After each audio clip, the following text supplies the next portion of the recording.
Halo Tribuners, apa kabar Anda? Sedang sekali saya Putri Utami kembali menyapa di Ambon hari ini, di mana selama beberapa menit ke depan kami akan menghadirkan sejumlah informasi terbaru dari beberapa daerah di Maluku untuk Anda. Kita mulai dengan berita pertama.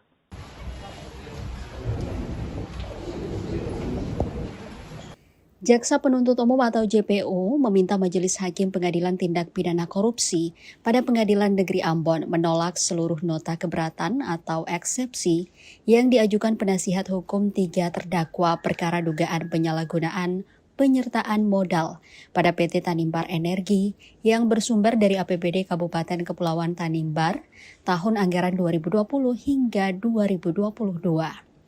Sebab menurut penuntut umum bahwa seluruh dalil eksepsi para terdakwa tidak beralasan menurut hukum dan sebagian besar justru telah memasuki wilayah pembuktian pokok perkara sehingga tidak relevan untuk dinilai dalam tahap eksepsi. Para terdakwa dalam perkara ini yakni Petrus Fatlolon, mantan Bupati Kabupaten Maluku Tenggara Barat periode 2017-2022 yang nomenklaturnya telah berubah menjadi Kabupaten Kepulauan Tanimbar sejak tahun 2019. Selanjutnya terdakwa Johanna Joyce Julita Lololuan yang saat itu menjabat sebagai Direktur Utama PT Tanimbar Energi 2019-2023 dan Karel FGB Lusnarnera selaku Direktur Keuangan 2019-2023. Ketiga terdakwa dengan mengenakan rompi pink mulai masuk ruang sidang sekitar pukul 1 siang waktu Indonesia Timur. Dengan agenda sidang tanggapan penuntut umum atas eksepsi dengan nomor register perkara nomor 54-PIT-sus TPK garing 2025 garing PN Ambon nomor 55-PIT-sus TPK garing 2025 garing PN Ambon. Sidang dipimpin Hakim Ketua Nova Laura Sasube, didampingi Hakim Agus Hairullah dan Hakim Paris Edward Nadeak, masing-masing sebagai hakim anggota di Pengadilan Negeri atau PN Ambon, Rabu 21 Januari 2026. Dalam persidangan tersebut, tim Jaksa Penuntut Umum atau JPU yang terdiri dari Rozali Afifuddin, Garuda Cakti Viratama, dan Asian Silverius Marbon. Secara bergantian, JPU membacakan surat dakwaan di hadapan majelis hakim. Dalam tanggapan, penuntut umum terlebih dahulu menegaskan bahwa proses penuntutan dan pemeriksaan perkara akuo telah sah secara hukum acara. Perkara ini, kata JPU, telah dilimpahkan dan mulai diperiksa sebelum berlakunya Undang-Undang Nomor 20 Tahun 2025 tentang KUHAP. Sehingga berdasarkan pasal 361 Undang-Undang tersebut, serta surat edaran Mahkamah Agung nomor 1 tahun 2026, pemeriksaan tetap dilakukan berdasarkan KUHAP 1981, sehingga tidak terdapat cacat prosedural sebagaimana didalilkan dalam eksepsi. Selain itu, terhadap tudingan bahwa surat dakwaan kabur atau obscure libel, penuntut umum menegaskan bahwa surat dakwaan telah disusun secara cermat, jelas, dan lengkap, serta dinilai memenuhi ketentuan pasal 143 ayat 2 huruf B KUHAP. Penuntut umum juga menolak dalil yang menyatakan adanya pencampur adukan antara maladministrasi dan tindak pidana. Menurut penuntut umum, penilaian apakah suatu perbuatan merupakan pelanggaran administrasi atau telah memenuhi unsur tindak pidana korupsi hanya dapat ditentukan melalui pembuktian di persidangan, bukan melalui eksepsi. Terkait keberatan mengenai peran dan kewenangan terdakwa Petrus Fatlolon dalam kapasitasnya sebagai bupati sekaligus pemegang saham BUMD, penuntut umum menegaskan bahwa penilaian atas tanggung jawab hukum terdakwa termasuk hubungan kausalitas antara kebijakan yang diambil dan kerugian keuangan daerah, merupakan materi pokok perkara yang harus diuji melalui pemeriksaan alat bukti, saksi, dan ahli. Menanggapi dalil yang mempersoalkan validitas laporan hasil audit inspektorat, penuntut umum menegaskan bahwa penghitungan kerugian keuangan negara tidak bersifat eksklusif oleh BPK.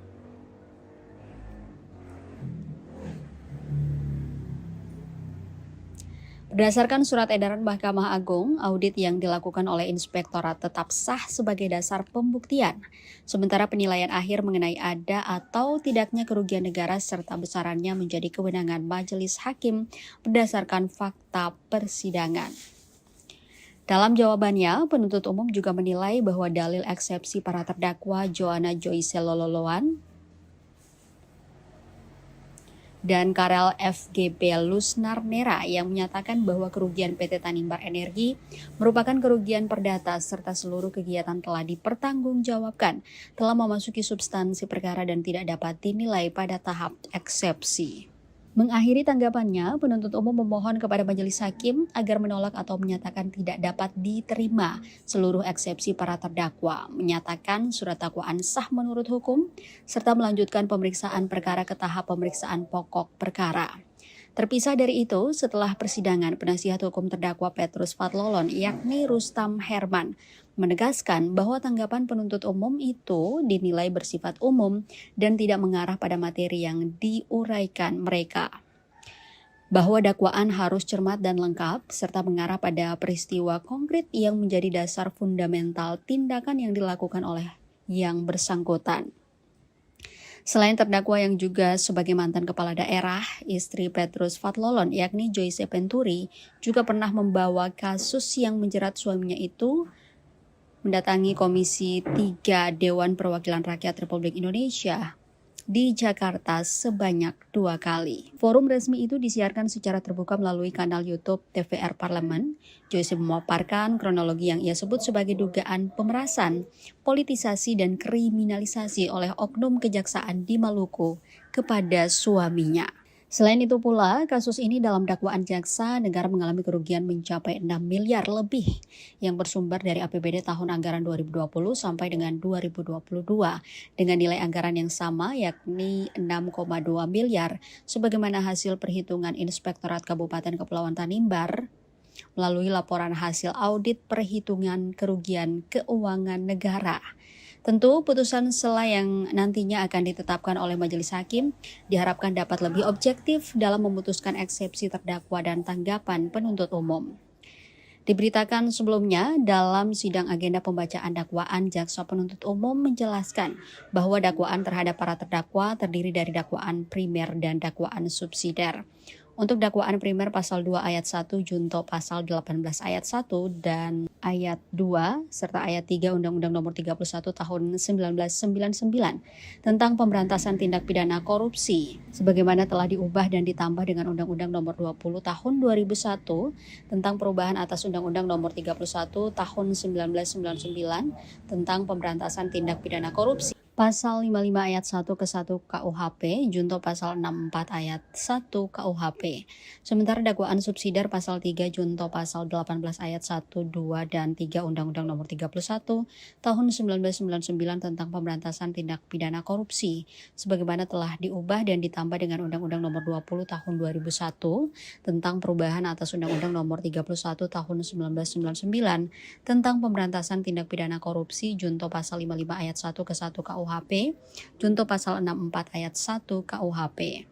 Kasih Intel Kejari KKT yang juga sebagai JPU dalam kasus ini menjelaskan bahwa perkara ini mantan Bupati Kabupaten KKT Petrus Fathlolon berperan penting dalam anggaran APBD yang diserahkan kepada PT Tanimbar Energi tahun anggaran 2020-2022, bahwa fakta penyidikan menunjukkan rangkaian penganggaran dan pencairan dana penyertaan modal kepada PT Tanimbar Energi berlangsung sepenuhnya di bawah kendali dan persetujuan Petrus Fathlolon.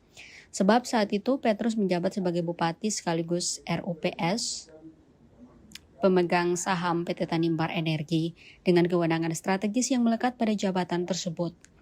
Setiap permohonan pencairan dana dari PT Tanimbar Energi hanya dapat diproses setelah adanya instruksi dan disposisi langsung dari Petrus Fathlolon.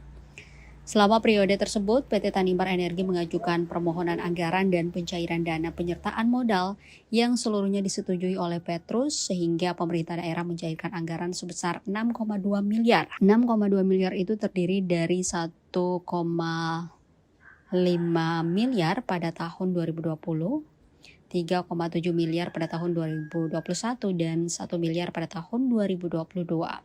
Seluruh pencairan tersebut ditetapkan dalam APBD dan dilakukan oleh BPKAD Kabupaten Kepulauan Tanimbar berdasarkan persetujuan tertulis dari Petrus Fatlolon. Lebih lanjut dijelaskan, kasih intel Kejari KKT bahwa penyidik menemukan persetujuan pencairan dana tersebut diberikan oleh Petrus meskipun PT Tanimbar Energi tidak memiliki dokumen fundamental yang wajib dimiliki oleh BUMD seperti rencana kerja dan anggaran tahunan, standar operasional prosedur, rencana bisnis dan analisis investasi, serta tidak pernah dilakukan audit akuntan publik. PT Tanimbar Energi juga tidak menghasilkan dividen maupun kontribusi bagi pendapatan asli daerah. Dalam kondisi demikian, pencairan dana seharusnya tidak layak diproses, namun seluruh permohonan tetap disetujui oleh Petrus tanpa mekanisme kelayakan yang semestinya.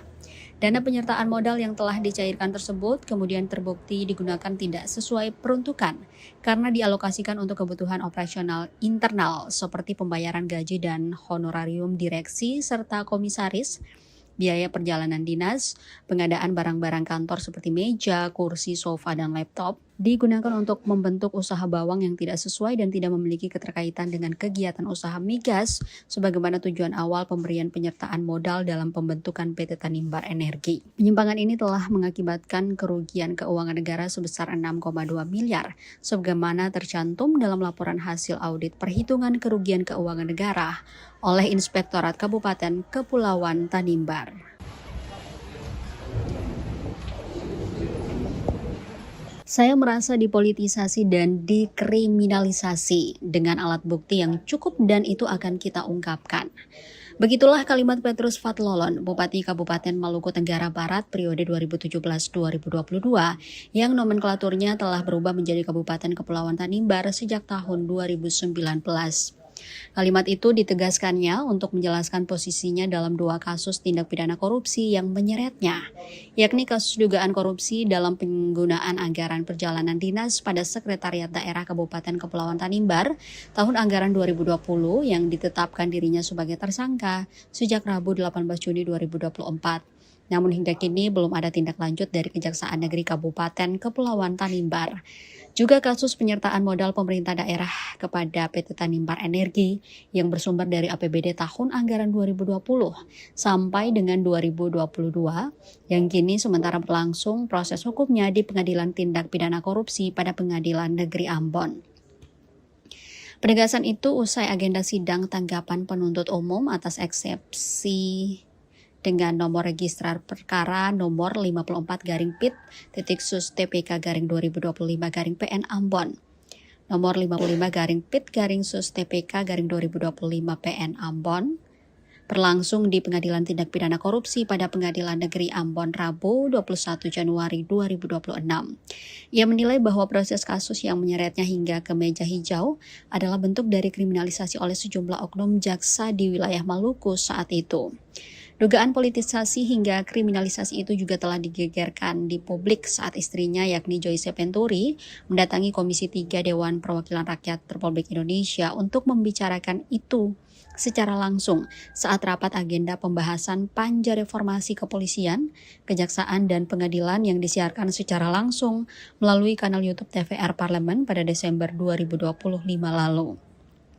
Rapat itu pula dihadirkan Petrus Fatlolon melalui daring yang saat itu telah ditahan di Ambon. Di sana mereka memaparkan kronologi yang ia sebut sebagai dugaan pemerasan, politisasi, dan kriminalisasi oleh oknum kejaksaan di Maluku kepada Petrus disertai dengan beberapa alat bukti lainnya.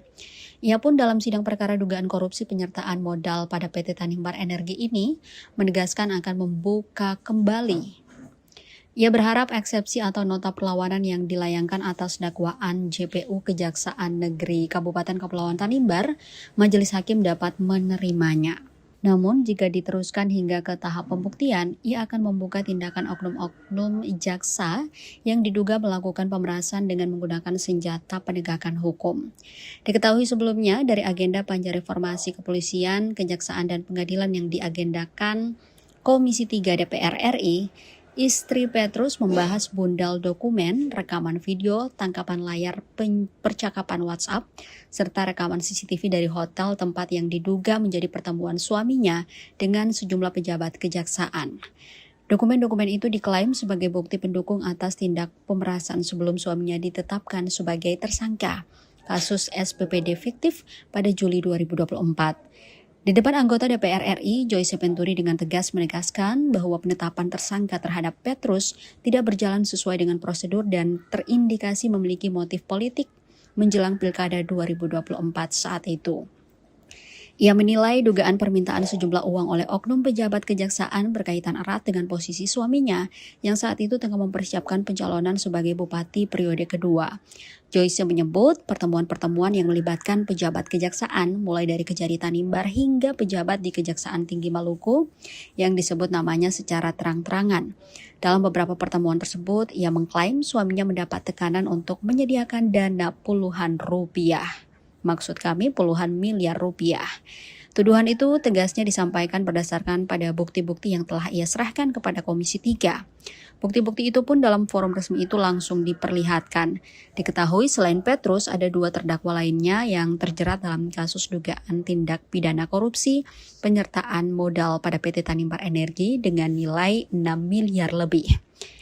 Yakni terdakwa Johanna Joyce Julita Lololuan yang saat itu menjabat sebagai Direktur Utama PT Tanimbar Energi 2019-2023 dan Karel FGB Lusnar Nira selaku Direktur Keuangan 2019-2023. Kasus ini sangatlah menarik perhatian publik sebab ada penegakan hukum, dugaan pemerasan yang diduga menjerat oknum-oknum pejabat.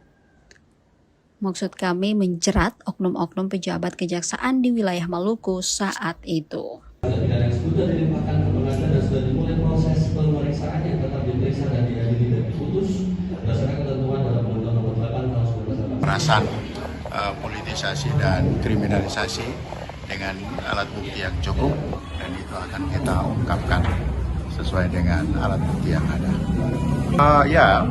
Pasti dengan alat bukti yang ada kita bisa simpulkan bahwa saya dikriminalisasi. Ya, buktinya sangat kuat. Ada CCTV, ada bukti-bukti percakapan, dan justru ada oknum jaksa di Kejaksaan Tinggi yang sudah menyampaikan ke saya bahwa saya bakalan dikriminalisasi dan sekarang faktanya memang dikriminalisasi. Tapi kita berharap eksepsi ini diterima ya, sehingga tidak berlanjut. Namun bila sampai ke tahap pembuktian, kita akan buktikan bahwa memang saya dikriminalisasi. Dan tentang kriminalisasi ini juga sudah disampaikan oleh oknum pejabat di Kejaksaan Tinggi Maluku kepada saya di Hotel Avira Ambon pada tanggal 29 Oktober 2023 yang lalu. Jadi sebelum penetapan tersangka itu sudah disampaikan oleh pejabat di Kejaksaan Tinggi Maluku. Seperti itu. Dugaan praktik penipuan bermodus janji meloloskan seleksi calon pegawai negeri sipil atau CPNS kembali mencoreng integritas aparatur negara. Sorotan mengarah ke internal kejaksaan di wilayah Maluku. Seorang pegawai wilayah kejaksaan di Maluku bernama Fredrika Schipper dilaporkan ke Polda Maluku atas dugaan penipuan dengan imbalan ratusan juta rupiah. Kejati Maluku merespons keras kasus tersebut. Melalui Kasih Penerangan Hukum dan Humas Kejati Maluku, Ardi menegaskan bahwa institusinya tidak akan mentoleransi tindakan tersebut, terlebih jika dilakukan oleh pegawai internal. Maka dari itu, kata Ardi, jika terbukti bersalah, akan dikenakan sanksi tegas berupa pemecatan hingga dipidanakan. Ardi juga meminta agar pelapor dapat pembayaran disebutkan dilakukan secara bertahap dan hingga kini pelapor mengaku telah menyerahkan 30 juta melalui transfer bank. Namun seiring berjalannya waktu, pelapor memperoleh informasi bahwa janji kelulusan tersebut tidak benar. Pelapor kemudian meminta pengembalian uang yang telah diserahkan. Terlapor kemudian mengaku bahwa uang tersebut telah diberikan kepada pihak lain yang mengurus kelulusan CPNS yang dimaksud. Meski telah berulang kali dimintai sejak September 2025 hingga laporan polisi dibuat, uang tersebut belum juga dikembalikan. Merasa dirugikan, pelapor kemudian menempuh jalur hukum dengan melaporkan kasus ini ke Polda Maluku. Kejadian ini, tribunambon.com telah mengonfirmasi terlapor dan mengakui adanya transaksi uang dengan pelapor terkait janji meloloskan CPNS kejaksaan. Kasus ini menambah daftar laporan dugaan penyimpangan dalam proses seleksi CPNS yang sejatinya dilaksanakan secara transparan dan berbasis kompetensi. Publik menanti keseriusan aparat penegak hukum dalam mengusut tuntas kasus tersebut. Langkah tegas dari Polda Maluku dan Kejati Maluku diharapkan dapat memberikan efek jerah, sekaligus menjaga kepercayaan masyarakat terhadap institusi kejaksaan sebagai benteng terakhir keadilan.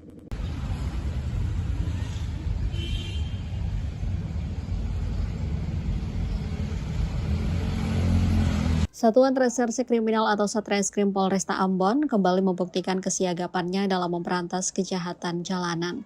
Seorang pemuda Petrus Metintomwat, 19 tahun yang diketahui sebagai residivis pencurian kendaraan bermotor atau curanmor, berhasil dibekuk tim Buser hanya dalam waktu kurang dari 24 jam setelah laporan diterima. Kasat Reskrim Polresta Ambon Kompol Androyuan Elim mengungkapkan bahwa penangkapan tersebut merupakan tindak lanjut dari laporan polisi nomor LP-B-51-I-2026 Polresta Ambon Polda Maluku.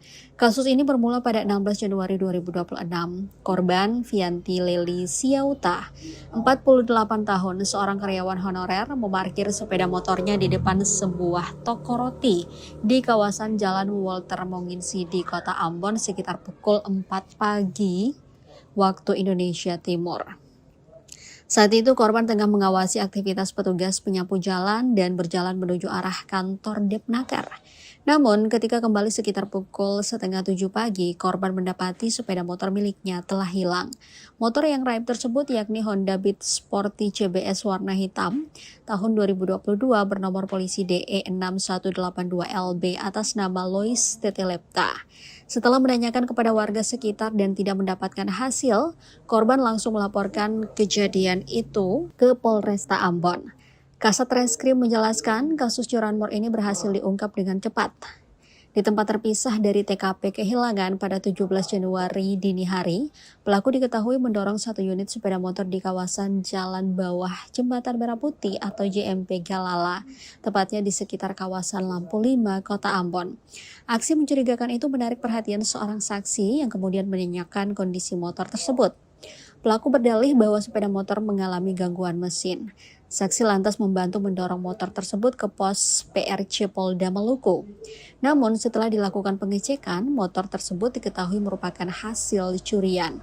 Pelaku pun langsung diamankan dan diserahkan ke Polresta Ambon untuk proses hukum lebih lanjut.